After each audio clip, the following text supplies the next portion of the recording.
Hello everyone, it's Small Farmer 6710. Welcome back to the channel and welcome back to a very highly anticipated video, which is 10 tips for model farming on your diorama display. So I've been asked this question for the last 6 months and I have done a video like this already, which was back 2 years ago or so, back on the old model farm. So I have a few things that I've learned since and I want to share with you guys. So I got so many questions, I got fed up of answering them, so I want to do a proper professional video showing everything that I've learned in the 2 years since the previous video. It'll be probably more than 10 things, to be honest with you, but yeah, I'll just get into it. There's a lot of things I want to share with you guys, and hopefully it'll be helpful, which is to the younger model farmers and to the veteran model farmers, shall I say. So first things off, we have the road. Now, one of my most asked questions, how do I do the road? And in my humble opinion, I think this is the best and only way to do a realistic road. Now, there is other ways that kind of look good as well, but most people tend to do like a black road. And I mean, around my area, you might only see a black road in a town, but on most of the back roads or country roads, the road is like a grey colour like this here. Now, not like a bright concrete colour, but only when the road is real dry during the summer would you see the road kind of like this. And I know when it rains, the road gets fierce black as it gets wet. But as you can see here, you may be wondering, how do I make it? Now, this is the mat, as you can see here. I think it is, it's not 5mm, or this stuff here is actually 5mm. But there is other stuff that I've used, 2mm stuff. But the 5mm is more better, a lot more realistic, or it's a lot more easier to work with because it doesn't crinkle as easy. So I'd recommend the 5mm stuff if you're getting it. And it's a cork mat, so you can get this on toymodels.ie and cut it out into your preferred lengths and sizes. And as you can see, I've done this one with a bit of a curve on it, so the road continues on.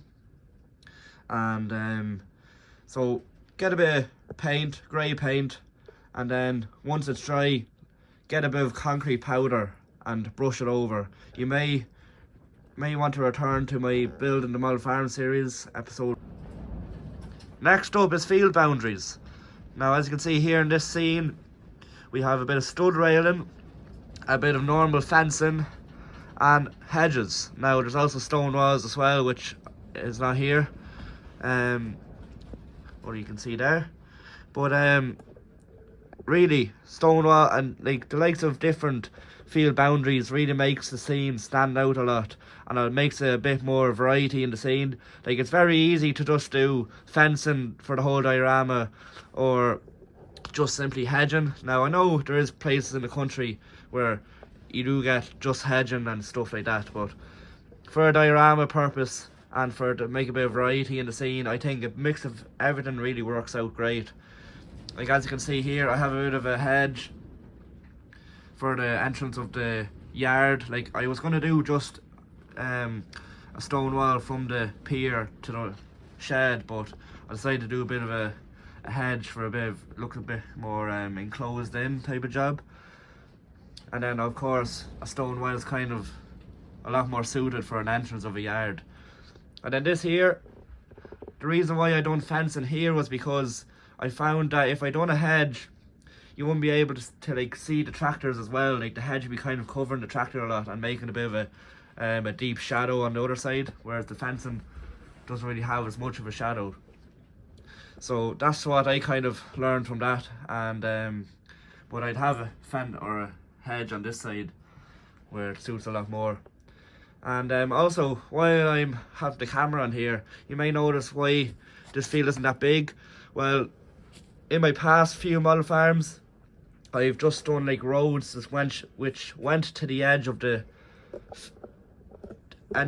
board, and yes, it looked alright, but it didn't really look the most realistic, and it makes the model farm feel a lot more bigger when you put like the likes of a little field, and it doesn't take up much space at all, and it makes the model farm feel a lot more bigger, especially on camera as well.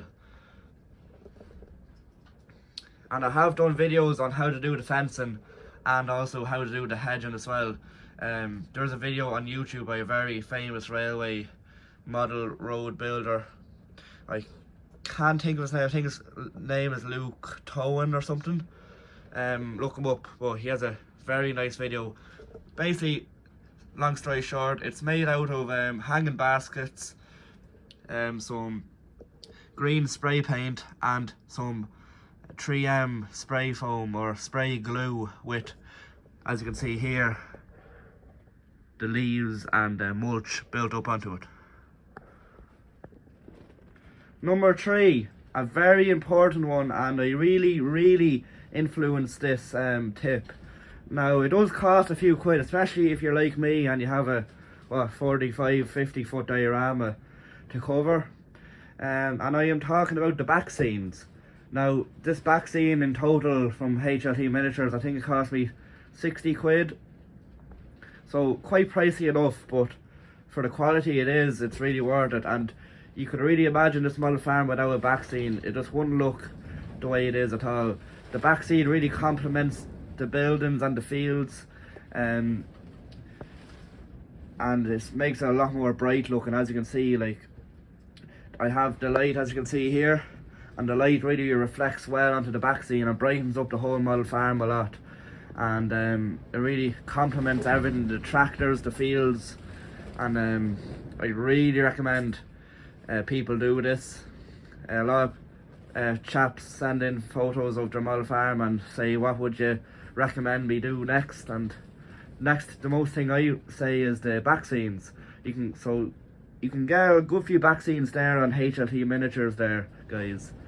And as you can see, I have it on a bit of styrofoam. Now, the styrofoam is all good, but it does have a tendency to come off after a long time, especially out in a cold shed, doesn't really? The thickness kind of unpeels.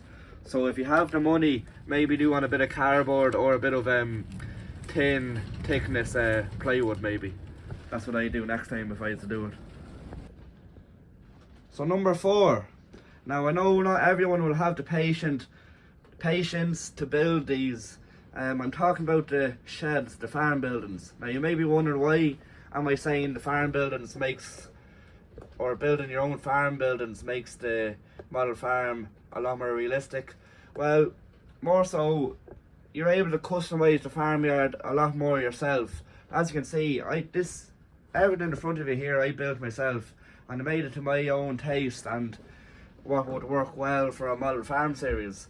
Now, as you can see here, I saved a lot of space by doing this building here. It's all connected. I have the milking parlour, the calving shed, the milk tank, and even the slatted unit in behind where the cattle sleep. And then you have the feeding lot barrier on the side here. So I know, as I said, not everyone has the patience, but really, if you had a bit of time in the evenings, or if you're keen to make them, I've made close up to 100 sheds at this point, and I'm still improving time on and time on. Like, I've made these sheds about a year ago, and I can see the improvements I could make if I was to build another one now today. So, like, you're always improving, and also it makes the model farm feel a lot more like your model farm rather than buying the sheds. So, like, I will have a few model sheds for sale in a few weeks' time, but no, I just like to influence people building their own sheds. It's a great skill to have as well, along with building the dioramas and building the sheds.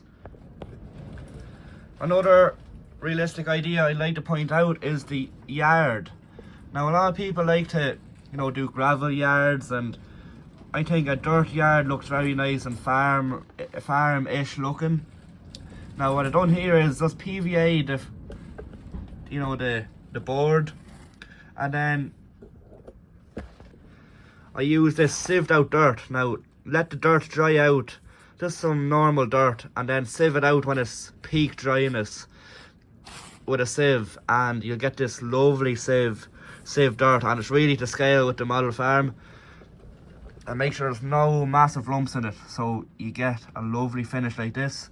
And it really suits a farm like this, PJ's yard with the farm buildings and everything. and the tractors and machinery and etc. So also you could either do a bit of a mix of both. So like most farmyards have a bit of a mix, you know, they can't afford to concrete the whole yard. So what I've done here is I mixed a bit of gravel, a bit of the dirt, and I kind of mixed it together to kind of give it that bit of a rough look coming into the yard. And then the likes of along the feed aisles, I'd have concreted it down, and alongside where the milking parlour would be and stuff like that, and along the silage pit too.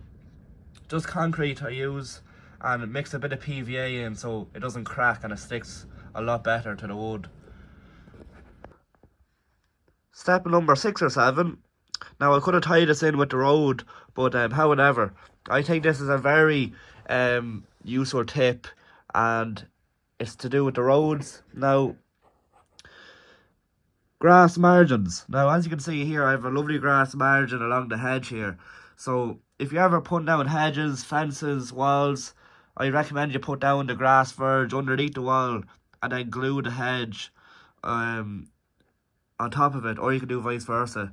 But yeah, putting the verge down first kind of is a bit more helpful. But the point I'm trying to make is it blends the road in with the hedge or the field boundary, as you can see here, which it does in real life. Now you can make little dikes and stuff like that, as you can see there. So that's the way I kind of done it, is just blend it into the road using PVA glue and static grass. Static grass I think is the best job, as it works the best for me. So I pretty much have it nearly everywhere in the model farm. Every single road I have it down. Even along here, the little I suppose a bank throughout the road, as you can see. And one of the last tips I have is take your time. All of this isn't possible without taking your time. There's no point in rushing it. And especially the likes of me, I kind of put a bit of a time date that I had to have this model farm done by, so that I could start recording on the farm episodes. So all of this took me 2 months straight, and there wasn't one day that I did not work on this model farm. And you just had to be, I had to be committed for this anyway. But I'm not saying that you have to be working on it 24/7.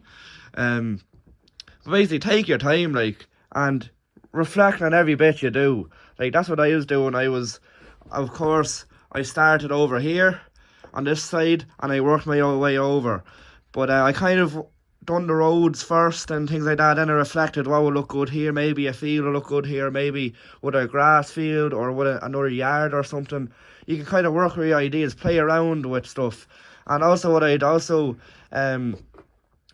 do is I sometimes build the sheds before I make the yards. So then you can kind of shuffle the sheds around, or you can actually make the yard first, and you know, you can, you know, size out what sheds you want, or do you want the shed coming out to here, or do you want a shed staying here? Then you can have trailers here or whatever, stuff like that, you know. But it really all comes down to taking your time. There's no rush, and if you take your time when you're building the model farm, you'll thank yourself in the future to when you have to model farm in the best of your ability of what time you had. So hopefully that all makes sense to you guys, and hopefully you understand. So that's all the tips I have for you guys. I know it wasn't really quite 10, but it was everything that I could think of, really. And really, when you're building the model farm, try to give everything a go between the sheds, making like little things like the hedges and things like the roads and things like that. That's what the hobby is all about, is trying to give everything a go, and it's really satisfactory, or satisfying, shall I say, when you have everything made and it works out. So just kind of give everything a go, guys. And if you did make your own model farm, please email it or send in photos into the social medias, and I might start a series in the future where I review you guys' model farm with a little voiceover or similar thing like that, and it might give other people ideas of different model farms rather than just seeing my same model farm every episode every Sunday. So that might be something you guys might like to participate in, and hopefully you enjoyed and found these tips quite helpful. And if you did find them helpful, please send them into the Instagram and I can share them onto my story. So hopefully you enjoyed the video, guys. If you did find it helpful, please give the video a like, subscribe to the channel. I'll see you again soon. Bye for now.